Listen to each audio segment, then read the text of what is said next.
Peoples వారు ఇప్పుడున్న Maoist ప్రజాప్రాంత CPI CPM బహుజనవాదులందరూ ఎక్కిరించారు.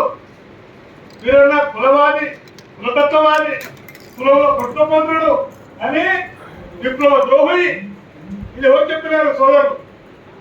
చరిత్ర రాష్ట్ర దారాలు మాట్లాడతా 10 నిమిషాలు ఎక్కువ.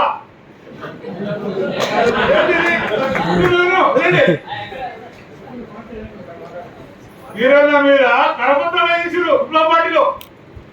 కులవాది విషద్రోహి కుల తత్వవాది ప్రాంత్యవాది. వీరన్నకు గురువు రాజన్న జనశక్తి. తెలంగాణ మహాసభ వస్తే ఈయన ప్రాంతీయవాది అన్నాడు.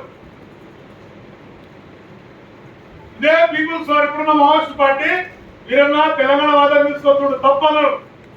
తర్వాత తెలంగాణ జనసభ ఏర్పాటు చేశారు. అన్ని విప్లవ పార్టీలు తెలంగాణ ఉద్యమాన్ని సపోర్ట్ చేసినాయి. వీరన్న జిందాబాద్ అన్నారు. కుల ఉద్యమాన్ని వ్యతిరేకించిన వాళ్ళు వీరన్న జిందాబాద్ అన్నారు. అంటే వీరన్న దృష్టికోణము ఎంత స్పీడ్ ఉందో చెప్పండి, ఎంత స్పీడ్ ఉందో చెప్పండి. అరే బాబు 90 ఏళ్ళు లంబాడేకో పడుతుంది, ఎరుకులాకో పడుతుంది, తుడుం దెబ్బ మమ్మల్ని పీడిఎస్ లో పనిచేస్తున్నాం. మమ్మల్ని పీల్చి మమ్మల్ని పిలిపించుకొని రాజకీయ క్లాసులు చేసి తీర్చిదిద్ది ఈ ఉద్యమాలకు రథసాధి పెట్టిండు. ఈ కుల ఉద్యమాలకు దర్శకుడు వీరన్న. మేము తెర మీద హీరోలు మాత్రమే. కొంతమంది ప్రయోగాలు దొంగలకారులు, మేము ఫౌండర్స్, మేము వ్యవస్థాపకులు. వీరన్న చరిత్రను పూర్తియాలనే కుట్రపడుతున్నారు. ఈ మొత్తం కుల ఉద్యమాలకు బహుజన ఉద్యమాలకు తెలంగాణ ఉద్యమానికి నిర్మాత వీరన్న తన రక్తాన్ని తన జీవితాన్ని ధారపోసిండు. వీరన్నే కాదు, వీరన్నతో పాటు 135 మంది హత్యగా ఎన్కౌంటర్ లో చనిపోయారు. ఈ 135 మందికి 135 అడుగుల మురుగు దగ్గర స్తూపము సజీవంగా ఉంది ఇప్పుడు. అంటే ఈ ఉద్యమాల వెనుకల 135 మంది అమరులు తమ రక్తాన్ని ఏదది గ్లూకోసాన్ని పోసి ఈ ఉద్యమాలకు ఇవ్వాలా.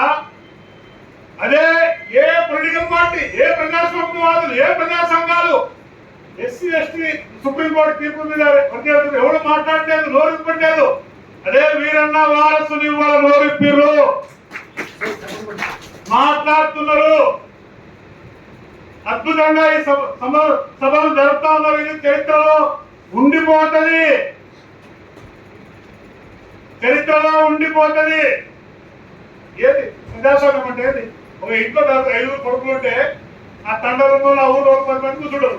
కూర్చొని 5 మంది కొడుకులకు సమానంగా ఆస్తి పంపిణీ చేస్తారు. అదే ప్రజాస్వామ్యము. దానికి సిద్ధాంతం చేస్తున్నారు. ఇంట్లో 5 మంది ఉంటే 10 మంది పెద్ద నిలవండి. భూములు గిన్నెలు అప్పులు అన్ని సమానం అంటారా లేదా? ఇదే ప్రజాస్వామ్యము. రాజ్యాంగం అదే చెప్తున్నది. రాజ్యాంగాన్ని బుద్ధుడు సాహుమహారాజ్ పూలే ఆలోచనల్ని భారత రాజ్యాంగంలో పొందుపరిచిండు డాక్టర్ బాబాసాహెబ్ అంబేద్కర్. రాజ్యాంగమే దీన్ని ఎట్లా పొందాలి, 2 కులాలని సమానంగా పొందాలి. భారత రాజ్యాంగం ఎందుకు నువ్వు నేనుంటే రాజ్యాంగం పరిష్కారం చెప్పేసింది. ఎవరు జనాలు ఎంతలో వాళ్ళకంట వాట. వీరన్న పొలిటికల్ స్లోగన్స్ అది ఉండే ఏమని మనిషికి వెన్నపూసేటనో వెన్నపూసేటప్పుడు మనిషి కుదిపోతాడు. వీరన్న ఉద్యమానికి అదే ఎవరు మేమెంతమందో మాకంత వాట, ఎవరు జనాలందో వాళ్ళకంత వాట. ఇది రాజ్యాంగం చెప్పింది. రాజ్యాంగంలో రిజర్వేషన్లు లేవు, ప్రాతినిధ్యం ఉంది, భాగస్వామ్యం ఉంది, ఈక్విడేట్ రిప్రజెంటేషన్ ఉంది. ఎవరు జనాలందో వాళ్ళకంత వాట. మీరంటారు కులాలు.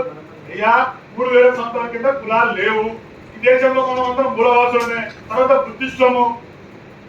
అరే నాయన 6743 కులాలు ఉత్పత్తి చేసింది ఎవడు? బ్రాహ్మణుడు. డెంగీ మలేరియా వచ్చేది దోమ నుంచి. ఈ దేశంలో 6743 కులాలను ఉత్పత్తి చేసింది బ్రాహ్మణుడు. ఇది ఒప్పుకుంటారు లేదా? కానీ కమ్యూనిస్టులు పాఠ్య పుస్తకాలు ఏం బోధిస్తారంటే వృత్తుల ఆధారంగా కులాలు వచ్చినాయంట. మరి చైనాలో ఎందుకు రాలేదు, అమెరికాలో ఎందుకు రాలేదు, జపాన్లో ఎందుకు రాలేదు, కెనడాలో ఎందుకు రాలేదు, యూరోప్ కంట్రీలో కులాలు ఎందుకు రాలేదు? అక్కడ కూడా చెప్పుకుంటారు, బట్టలు ఉతుకుతారు, బొరుగు రాస్తారు, వృత్తులు చేస్తారు. మరి కులాలు ఎందుకు రాలేదు? పాపం కొడుకు వృత్తుల ఆధారంగా కులాలు వచ్చినాయి. ఒకవేళ వృత్తుల ఆధారంగా కులాలు వస్తే ప్రశ్నిస్తున్నాం. వృత్తుల ఆధారంగా రాలేదు. దొంగ ప్రచారం చేయకు. కులాలు మీ మెదడు నుంచి ఉత్పత్తి అయినాయి. ఇది ఎయిడ్స్, కరోనా కంటే భయంకరమైన కుల వ్యవస్థ.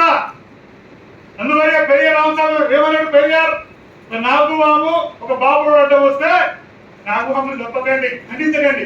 ఎందుకంటే నాగువాము కలిస్తే కట్టు పట్టుకుంటే ఇష్టం ఎక్కదు. కానీ బాబు విషయం తల్లి పిల్లలు కులాల మధ్య విషయం ఎత్తుతుంది. వీడు తక్కువ, వీడు ఎక్కువ, వీడంతా నేను గుడ్డోడు అంటే నాగువాము కంటే ప్రమాదమైన విషశిల్పం ఏది? రాముడు. ఎవరు? నేను చెప్తానా?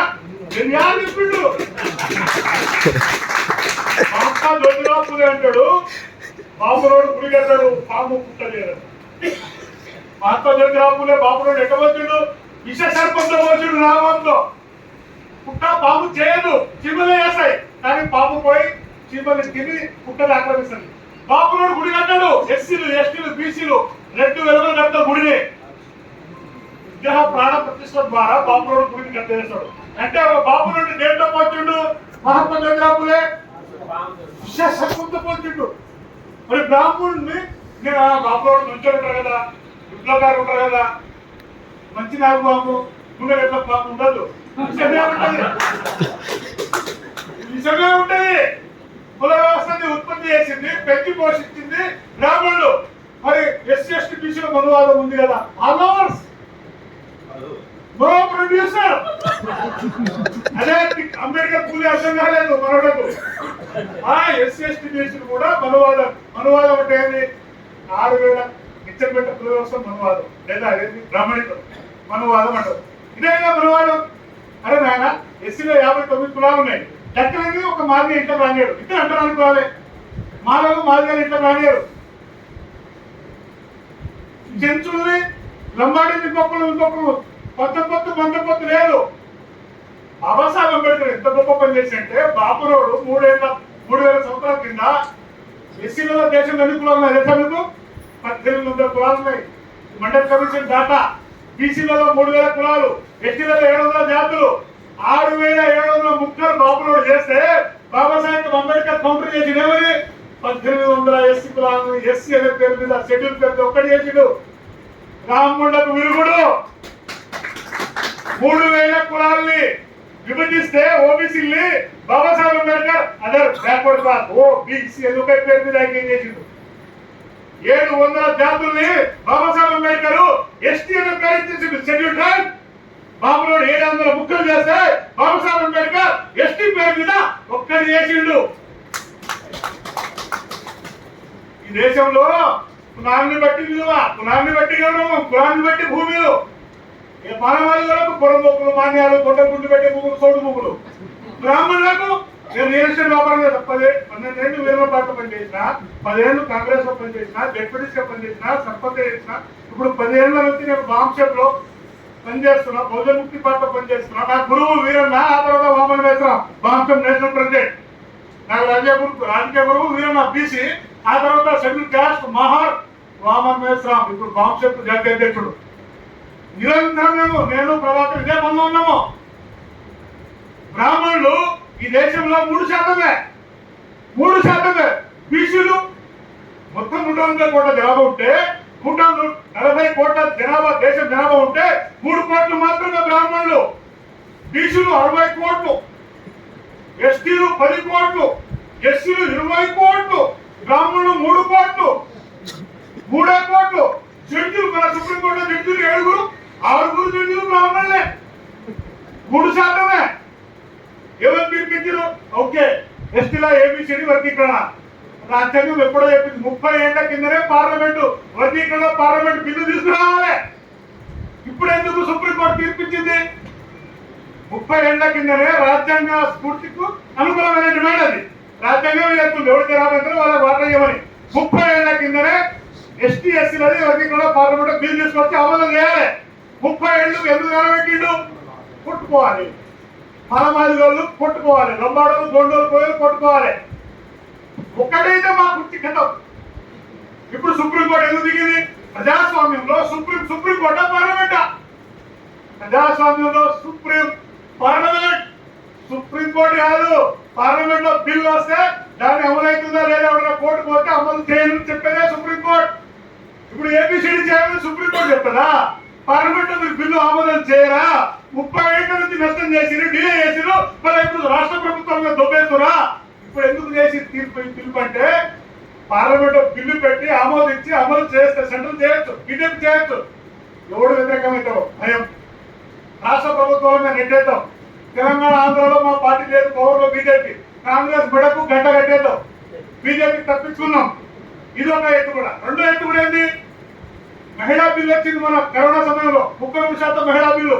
ఆ మహిళా బిల్లులో బీసీ మహిళలకు వాట లేదు, మైనార్టీ మహిళలకు వాట లేదు. దూర ఎంపీ దూర పెండండి, పూజారి ఎంపీ వాళ్ళ పెండండి ఎంపీ, వాళ్ళ బిడ్డ ఎంపీ, వాళ్ళ చెల్లె ఎంపీ. బీసీ మహిళలకు ఆ 33% మహిళా బిల్లులో వాటా లేదు. ప్రజాస్వామ్యం ఇది. మీ పెండం మీరు నువ్వు అయిన కాబట్టి పెండం రావాలి, మా బీసీ మహిళలు రావద్దా? 33% మహిళా బిల్లు తీసుకొచ్చి ఇప్పుడు అమలు చేయలేదు.